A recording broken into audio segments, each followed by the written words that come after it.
Amado, que o Senhor possa estar utilizando ele como um canal de bênçãos para nossas vidas. Utilize os seus lábios, Senhor, para que ele possa ser um ministro do teu evangelho em nossas vidas. Deus, para a vida daquelas pessoas que também estarão nos acompanhando através, meu Deus, deste vídeo, Senhor, que vai ser transmitido, Pai. Que o Senhor possa também alcançar as vidas, Senhor. Que no abrir e fechar de sua boca venha a palavra dos altos céus, que venha trazer, meu Deus, conforto, que venha trazer, meu Deus, aprendizagem, que venha trazer, meu Deus, confronto, para que nós possamos sair daqui, como a tua palavra diz, conhecendo a verdade, e a verdade nos liberta. Pai, abençoe o teu filho, usa ele nessa noite. Assim nós pedimos e agradecemos em nome do Senhor Jesus. A igreja diz amém. E graças a Deus, pastor Tiago, Deus te abençoe. Glória a Deus. Eu quero saudar a igreja com a paz e a graça do nosso Senhor Jesus. Amém. Só quem está alegre diga amém. Só quem está feliz diga aleluia. Como é bom nós estarmos na presença de Deus e ouvir, ver Deus operando através da vida de cada irmão que tem a oportunidade de ministrar sobre esse altar. Ministério de louvor, os meninos aqui que deram saudação, e aí a gente já poderia encerrar o culto agora aqui, cear, porque é bênção de Deus, irmãos. Me sinto privilegiado de poder sentar para ouvir os irmãos pregando a palavra de Deus. Amém? Vamos abrir as nossas Bíblias no Evangelho segundo escreveu evangelista Lucas, capítulo de número 24. Hoje, culto de Santa Ceia, mesa da reconciliação, da comunhão. Hoje, mais uma vez, nós iremos nesse ato cerimonial cearmos na presença do Senhor. Lucas, capítulo de número 24, verso de número 13. A Bíblia vai falar sobre os dois discípulos no caminho de Emaús. Louvado e exaltado seja o nome do Senhor. Podemos ler, igreja? Amém. Glória a Deus. Sim, diz a palavra de Deus. E eis que no mesmo dia iam dois deles para uma aldeia que distava de Jerusalém 70 estádios, cujo nome era Emaús, e iam falando entre si de tudo aquilo que havia sucedido. E aconteceu que, indo eles falando entre si e fazendo perguntas um ao outro, o mesmo Jesus se aproximou e ia com eles. Aleluia. Mas os olhos deles estavam como que fechados, para que não o conhecessem. Amém, igreja? Amém. Sente glorificando o nome do Senhor Jesus. Louvado seja Deus. Tu és fiel, Senhor. Glória, glória seja dada ao nome do nosso Deus. A Bíblia está a nos falar acerca desses dois discípulos.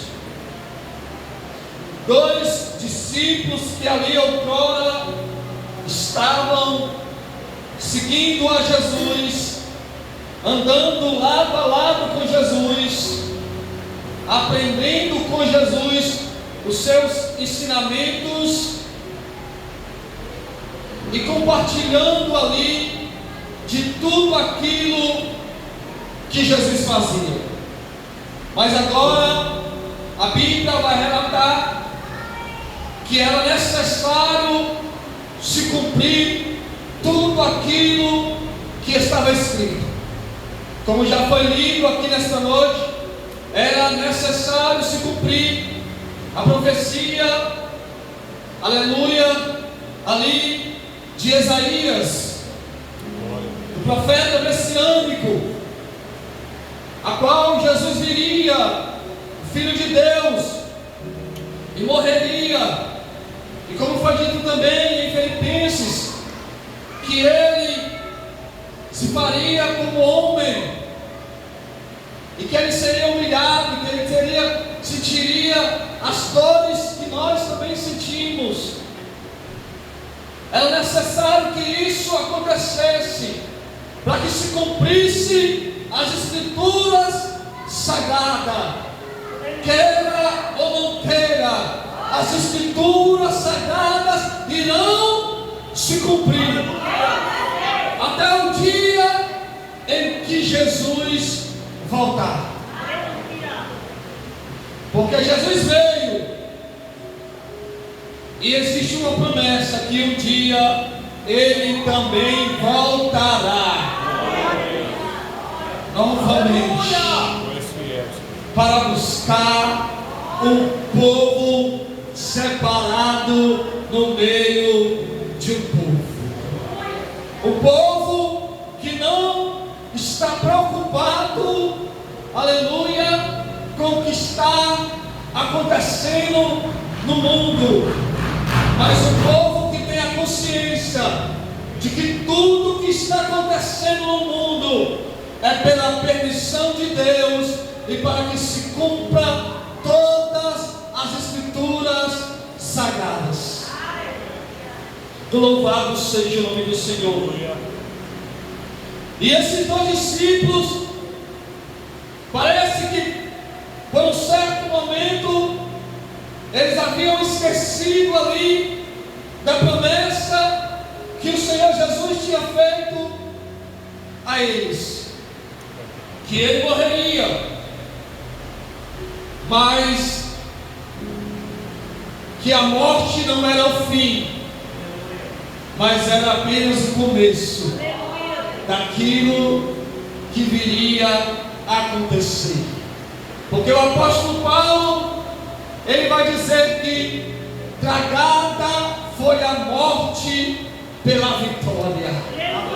E nós estamos aqui a falar daquele que venceu a morte, daquele que morreu, mas como foi dito pelo missionário William, ele ressuscitou. O Rei Jesus está vivo, porque ele não é apenas um rei que teve uma coroa por um determinado tempo aqui na terra. Ele não é apenas um rei, ele é o Rei dos reis e Senhor dos senhores, e o seu reinado é eterno.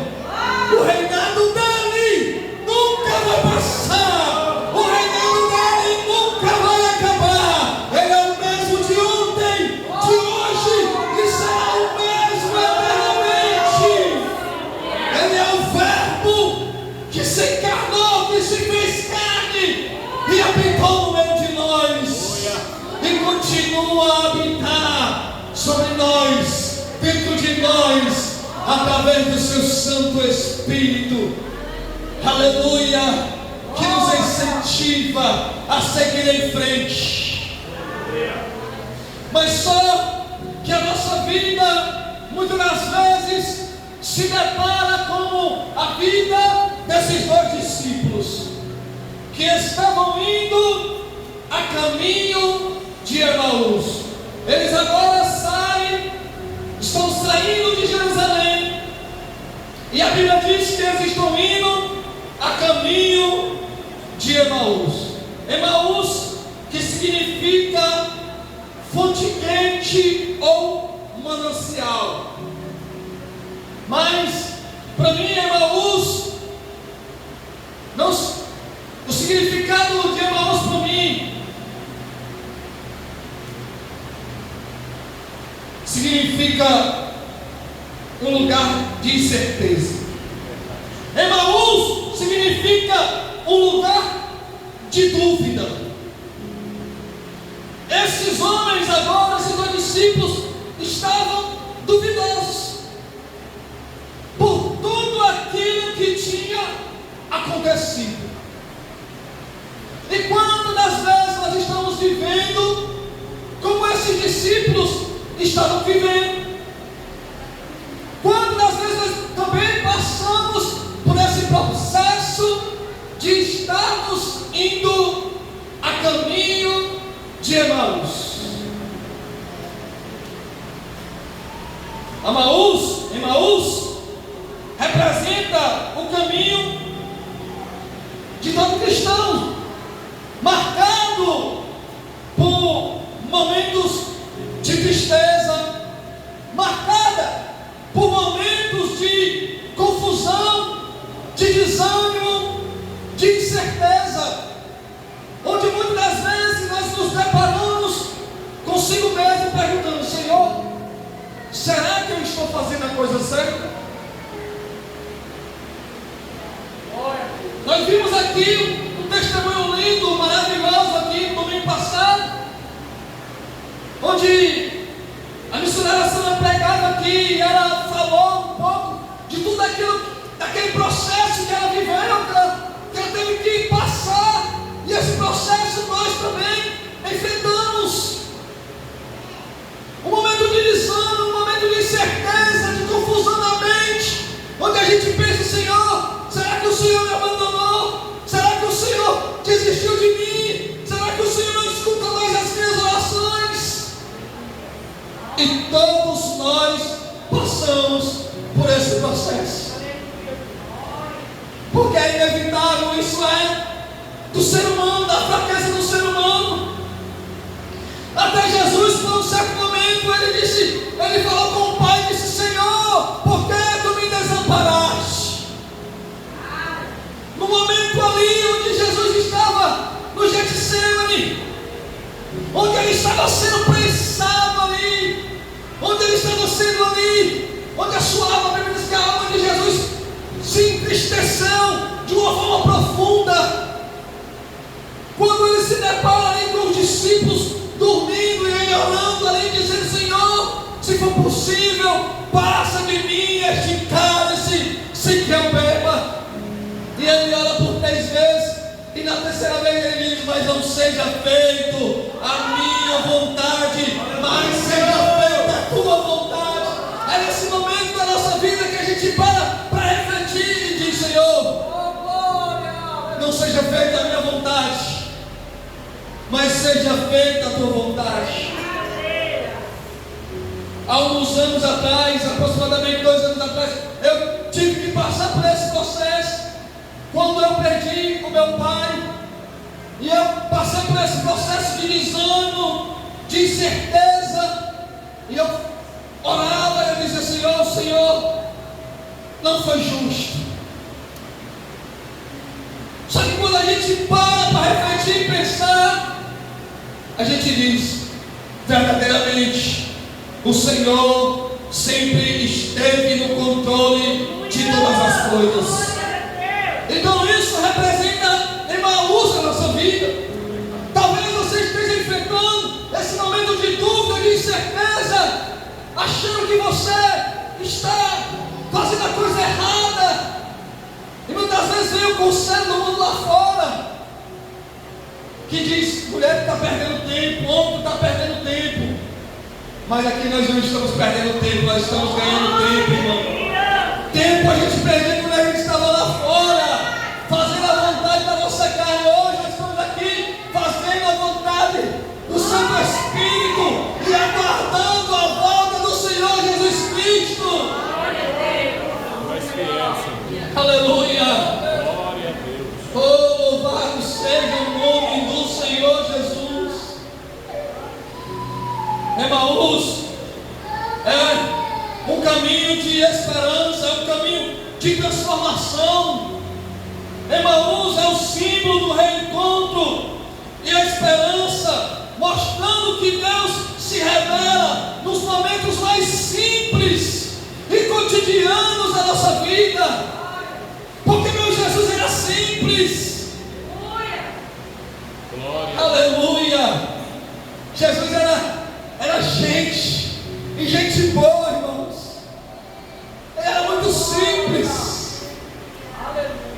Com Jesus não tinha negócio de enfeitar, não. Com Jesus o negócio era sério.